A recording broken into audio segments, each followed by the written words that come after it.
Assalamualaikum warahmatullahi wabarakatuh. Waalaikumsalam. Perkenalkan nama saya Ariantoni, saya sebagai moderator.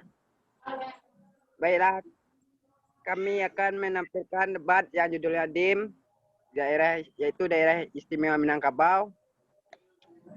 Saya akan memperkenalkan anggota kelompok pro. Sebelah kelompok pro dipersilakan.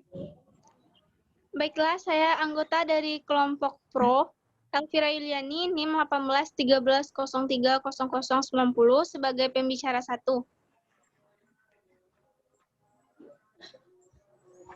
Baiklah, saya Afnisa dengan NIM 1913030017 sebagai pembicara kedua. Selanjutnya dipersilahkan. Saya Sylviananda, NIM 13030127, pembicara 1 pro. Kontra. Ya, pada kelompok kontra selanjutnya dipersilahkan. Baiklah, nama saya Sofiana Nurhamida dengan NIM 1813030093. Saya sebagai pembicara 2 di kelompok kontra. Selanjutnya. Baiklah, saya Fadila, pembicara 3, NIM 1813030107. Baiklah, kita masuk materi yang kita akan membacakan. Baiklah, kita akan memberi pendapat dari kelompok pro. Silakan. Kepada Fira, pembicara 1, silakan. Terima kasih kepada moderator yang sudah memberikan kesempatan kepada kami tim pro untuk membacakan mosi debat tentang Daerah Istimewa Minangkabau. Perkembangan zaman pada masa ini telah berubah pesat dibandingkan dengan masa-masa puluhan tahun lalu. Saat ini masih banyak masyarakat yang belum mengerti dengan peranan dari adat dan nagari. Adat adalah gagasan kebudayaan yang terdiri dari nilai-nilai kebudayaan, norma, kebiasaan, kelembagaan, dan hukum adat yang lazim dilakukan di suatu daerah. Apabila adat ini tidak dilaksanakan, akan terjadi kerancuan yang menimbulkan sanksi tak tertulis oleh masyarakat setempat terhadap pelaku yang dianggap menyimpang. Sedangkan nagari di sini adalah suatu tata pemerintahan yang khusus berada di Sumatera Barat. Ada banyak pendapat yang mengatakan nagari sama dengan desa, namun kenyataannya sangat berbeda jauh. Pada tahun 2014 mencuat isu Daerah Istimewa Minangkabau atau yang disingkat dengan DIM, yang dipelopori oleh Mokhtar Naim, seorang sosiolog yang pernah menjabat menjadi anggota Dewan Daerah DPD RI. Pengusulan nama tersebut didasarkan pada nagari yang bersifat istimewa dan memiliki 2 kriteria, yaitu nagari mempunyai susunan asli dan nagari mempunyai hak asal-usul. Daerah istimewa adalah daerah yang memiliki hak istimewa baik karena hak asal-usul atau sejarahnya, baik yang dibentuk pemerintah Indonesia maupun pemerintah Belanda. Tujuan dari wacana pembentukan DIM ini adalah agar orang Minang kembali menjadi makmur dan sentosa seperti sedia kala. Dalam artian, menghidupkan dan menerapkan kembali prinsip-prinsip adat Basyani syarat Basandi Kitabullah, kepemimpinan Tunku Tigo Sejarangan, memakai sistem kekerabatan matrilineal dan adat berlandaskan Islam, dan memberlakukan hukum positif dan hukum adat dengan dasar hukum Negara Kesatuan Republik Indonesia atau NKRI. Sekian materi yang pertama, saya kembalikan kepada moderator.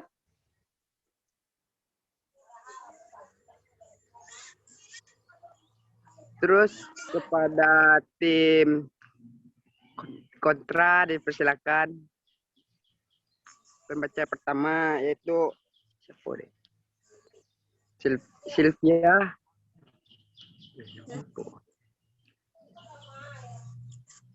Pada Sylvia, Anda silakan. Baiklah, Sumatera Barat merupakan negara kesatuan yang mana bisa dikatakan suatu miniatur bangsa Indonesia. Berbagai ragam yang terdapat di Indonesia, mulai dari suku, adat, ras, bahasa, dan sebagainya. Dan Sumatera Barat juga dijadikan daerah istimewa Minangkabau, maka itu tidak lepas dari berbagai jenis penduduk yang terdapat di Sumatera Barat. Pemikiran terhadap daerah istimewa Minangkabau akan merusak nilai-nilai demokrasi di Sumatera Barat. Karena di Sumatera Barat terdapat daerah yaitu Mentawai yang banyak terdapat orang-orang yang bukan bersuku Minang. Dan itu akan memperkecil Sumatera Barat di tingkat nasional. Yang mana Sumatera Barat selama ini terkenal oleh tokoh-tokoh pahlawan di Indonesia. Sekian dari saya.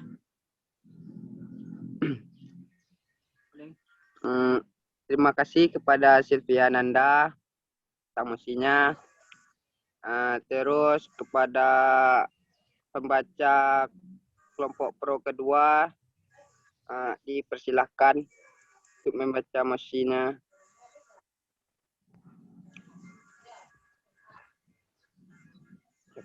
Baiklah, selanjutnya yaitu mengenai wacana menjadikan Sumatera Barat menjadi daerah istimewa Minangkabau.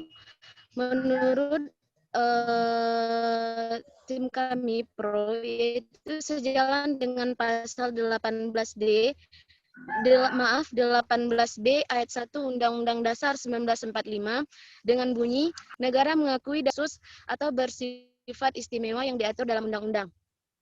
Sementara itu, menurut tokoh pengamat politik yaitu Iramadi Irja mengatakan bahwa daerah istimewa Minangkabau adalah upaya real atau nyata untuk revitalisasi kekuatan kearifan lokal dalam keluarga-keluarga, sistem pendidikan, masyarakat, dan Polexosbud Hankam dan Polexosbud yang selama ini terpinggirkan. Nah, sistem pemerintahan nagari di Minangkabau telah sesuai dengan kearifan lokal dengan memenuhi unsur Tugu Tingko Jarangan atau dengan disingkat TTS yang mirip dengan trias politika dengan unsur eksekutif, legislatif, dan juga yudikatif. Yang pertama kali diperkenalkan oleh John Locke yang kemudian dikembangkan oleh Montesquieu. Sekian.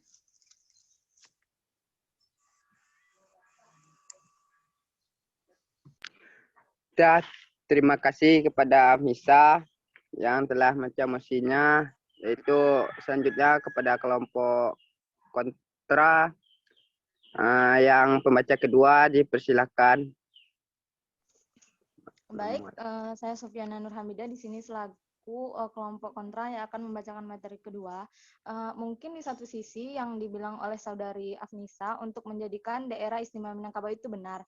Namun, bila dilihat dari sudut pandang demokrasi, gagasan tersebut merupakan sebuah kemunduran.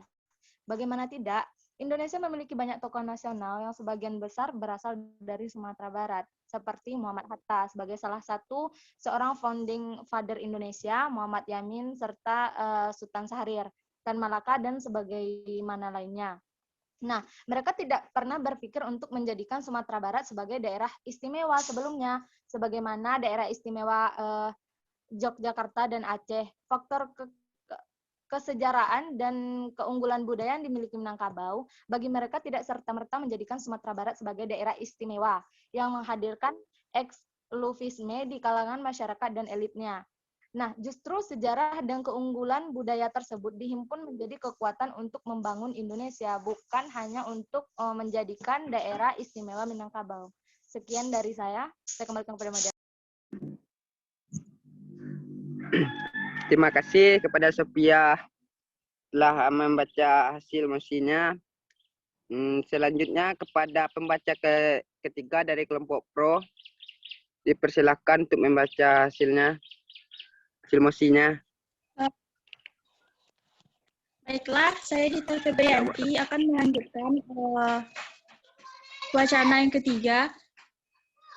Sumatera Barat sebelum dipertimbangkan menjadi daerah istimewa, Sumatera Barat tersebut telah memenuhi syarat menjadi daerah istimewa berdasarkan Undang-Undang Nomor 12 Tahun 2011 yang menyatakan adanya 3 syarat untuk menjadi daerah istimewa. Yang pertama yaitu adanya nilai sejarah yang terkait dengan khas daerah tersebut seperti sejarah kerajaan atau kemerdekaan, di mana di Minangkabau yang paling khas sekali menurut tim pro adalah Sumpah Sati Bukit Marapalam yang merupakan bentuk peralihan kerajaan Minangkabau menjadi Kesultanan Minangkabau. Yang kedua, adanya pertimbangan budaya atau keunikan yang hanya dimiliki wilayah tersebut. Yang ketiga, adanya faktor sumbangsih dalam kemerdekaan yang artinya sesuatu yang berharga yang diberikan atau dilakukan untuk kemerdekaan negara. Dari undang-undang tersebut, jika dilihat Sumatera Barat telah memenuhi syarat untuk menjadi daerah istimewa Minangkabau. Dari aspek sejarah, banyak tokoh-tokoh hebat di segala bidang partisipasi pada NKRI, intelektual dan karakter masyarakat, kuliner, dan kultural. Sekian.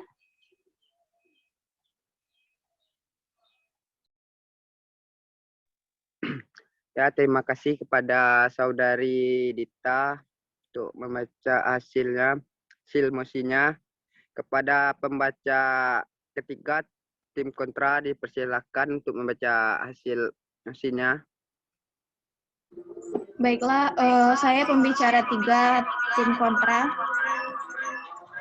Lalu bagaimana dengan mentawai bila dihubungkan dengan ide para politisi untuk menjadikan Sumatera Barat sebagai provinsi daerah istimewa Minangkabau? Salah satu upaya hegemoni ini adalah yang diusungkan elit politik Sumatera Barat melalui gagasan keistimewaan.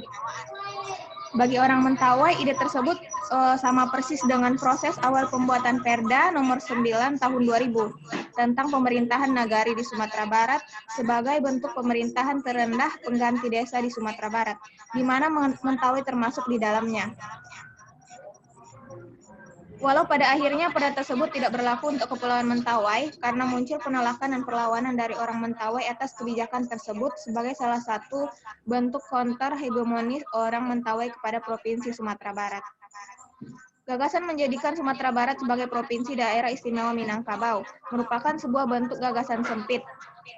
Sumatera Barat sudah besar dan memiliki keunggulan budayanya serta sudah tidak ternilai kontribusinya bagi Indonesia sebagai sebuah bangsa yang merdeka, yang menjadikan Sumatera Barat dan Minangkabau menjadi istimewa di perpolitikan Indonesia karena torehan sejarah emas untuk Indonesia. Sumatera Barat ini memiliki kebanggaan sebagai sebuah daerah inklusif dengan segala budaya dan adat istiadatnya yang tetap bertahan hingga saat ini.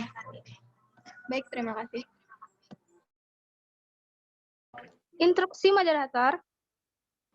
Ya, silakan kepada Saudari Elvira. Di sini saya ingin menjelaskan sedikit tentang tujuan dibentuknya DIM ini. Tadi di awal tadi sudah saya sampaikan bahwa tujuan dari wacana dari pembentukan DIM ini bukan untuk mengkerdilkan atau mendiskriminasikan wilayah apapun yang ada di Sumatera Barat. Dari tujuan wacana dibentuknya DIM ini adalah agar orang Minang kembali menjadi makmur dan sentosa seperti sedia kala dalam artian menghidupkan dan menerapkan kembali prinsip-prinsip adat Basyandi Syara dan Syara Basyandi Kitabullah. Seperti yang kita ketahui, peran adat pada saat ini sudah sangat luntur dan pudar. Banyaknya budaya asing yang masuk hanya kepada masyarakat sehingga pemahaman masyarakat terhadap adat itu sendiri, adat Basyandi Syara, Syara Basyandi Kitabullah itu sudah tidak nampak atau sudah pudar, sangat pudar sekali. Selain itu, pembentukan daerah istimewa Minangkabau ini adalah untuk keistimewaan atau untuk menjaga kearifan lokal kita sendiri, seperti itu. Selain itu, menurut saya pribadi, bisa kawan-kawan cek juga di dalam Google, kalau dengan adanya daerah istimewa ini, maka adanya otonomi khusus untuk daerah istimewa ini, di mana pemerintah akan memberikan, di mana adanya dampak positif bagi otonomi, di mana APBD akan bertambah, di mana itu juga akan berdampak kepada wilayah Mentawai sendiri, di mana jika APBD bertambah, jadi bisa untuk membangun Kepulauan Mentawai menjadi lebih bagus lagi. Selain itu, menyangkut dengan faktor sumbangsi masyarakat Minangkabau sendiri. Di sini saya akan menjelaskan sedikit tentang apa itu PDRI. PDRI itu adalah Pemerintah Darurat Indonesia, yang mana pada saat itu berpusat di Bukit Tinggi. Di mana pada saat terjadinya PDRI itu, terjadi agresi militer Belanda yang menyebabkan 3 tokoh utama bangsa Indonesia, Presiden, Wakil Presiden, dan Perdana Menteri, itu ditangkap. Yang sebelum ditangkap, Presiden memberikan mandat untuk membuat suatu kabinet untuk pemerintahan darurat, yaitu di Bukit Tinggi, di mana bisa dikatakan pada saat itu masyarakat Minangkabau lah yang menyelamatkan eksistensi Republik Indonesia sehingga bisa merdeka sampai pada saat sekarang ini yang kita rasakan. Seperti itu. Saya kembalikan.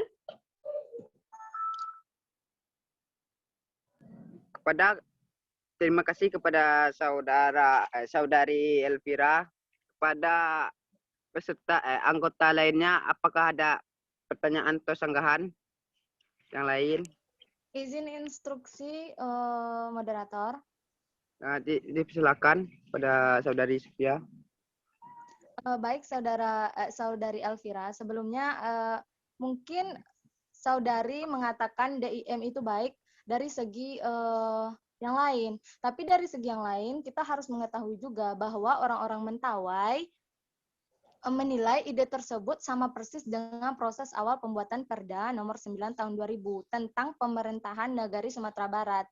Nah, sebagai bentuk pemerintahan terendah pengganti desa di Sumatera Barat ini, di mana Mentawai termasuk di dalamnya. Jadi, kata saudari, walaupun nanti Mentawai akan mengalami proses yang bagus, tapi menurut mereka itu tidak. Dan dilihat dari demokrasi sendiri, kalau misalnya DIM ini tetap dilaksanakan, kenapa tokoh-tokoh masyarakat yang memang dari Minangkabau sebelumnya tidak pernah merencanakan untuk DIM ini? Nah, DIM ini pun kalau dilihat dari sudut pandang yang lain, itu merupakan sebuah gagasan sempit, seperti yang telah dibacakan oleh rekan kontra saya tadi, dan juga yang telah saya bacakan sebelumnya, eksklusivisme dan anti demokrasi dari para elit politik atau partai politik untuk kepentingan kekuasaan semata saja DIM ini. Instruksi moderator. Silakan.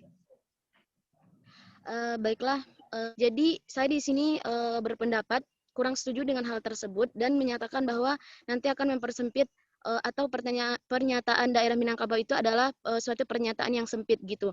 Seiring perkembangannya zaman, maka hal ini tuh menurut saya sangat penting dilakukan atau dilakukan karena hal ini itu dapat menjaga kearifan lokal dari Minangkabau itu sendiri. Kita tidak bermaksud atau daerah Minangkabau, orang Minangkabau ini tidak bermaksud untuk meminggirkan atau menyampingkan orang-orang Mentawai yang khususnya bukan orang Minangkabau, tapi dengan adanya daerah maka Mentawai juga akan kena imbasnya dengan kemajuan Elvira Yuliani. Nah, dengan adanya Minangkabau ini akan lebih maju gitu, lebih istilahnya lebih dipandang lagi gitu. Apakah dari yang lain adakah pertanyaan atau sanggahannya?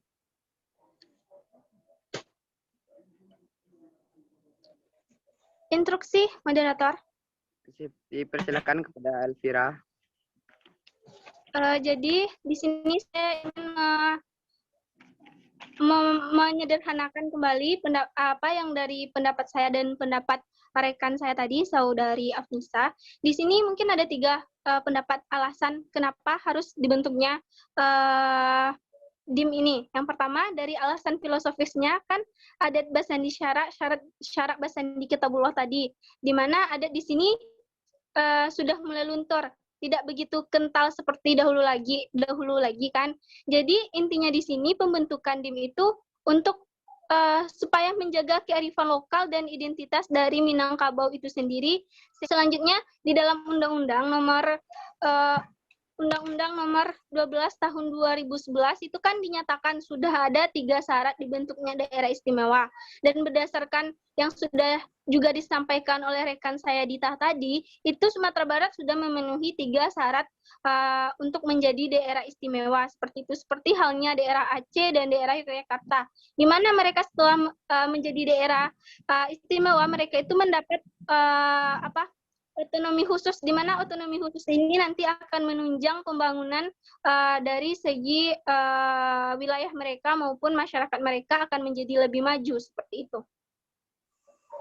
Saya kembalikan kepada moderator. Terima kasih kepada saudari Elvira. Baiklah, kita tutupi aja debat ini. Menurut kesimpulan saya, menurut tim PROS setuju dengan wacana provinsi Sumatera Barat diubah menjadi daerah istimewa Minangkabau karena sudah sesuai dengan undang-undang yang mengatur Yang kedua, perubahan nama menjadi DIM juga akan menjadi ciri khas tersendiri bagi daerah Minangkabau dan akan menjadi kebanggaan tersendiri seperti hanya daerah istimewa Yogyakarta dan daerah istimewa Negeri Aceh. Yang ketiga, tujuan dibentuknya DIM adalah untuk menjaga kearifan lokal, mengembalikan fiksi Tungku Tiga Sajarangan dan tetap berpedoman kepada adat Basandi Sarak Basandi Kitabullah. 4. Dari segi kontra, pemerintah perlu mengkaji ulang tentang perubahan nama provinsi ini. Pemerintah harus mempertimbangkan pergantian nama provinsi akan bermanfaat bagi masyarakat atau tidak, agar tidak terjadi perpecahan di tengah masyarakat nanti. Sekian dari hasil dari debat ini. Terima kasih kepada seluruh kelompok. Saya tutupi dengan Assalamualaikum warahmatullahi wabarakatuh.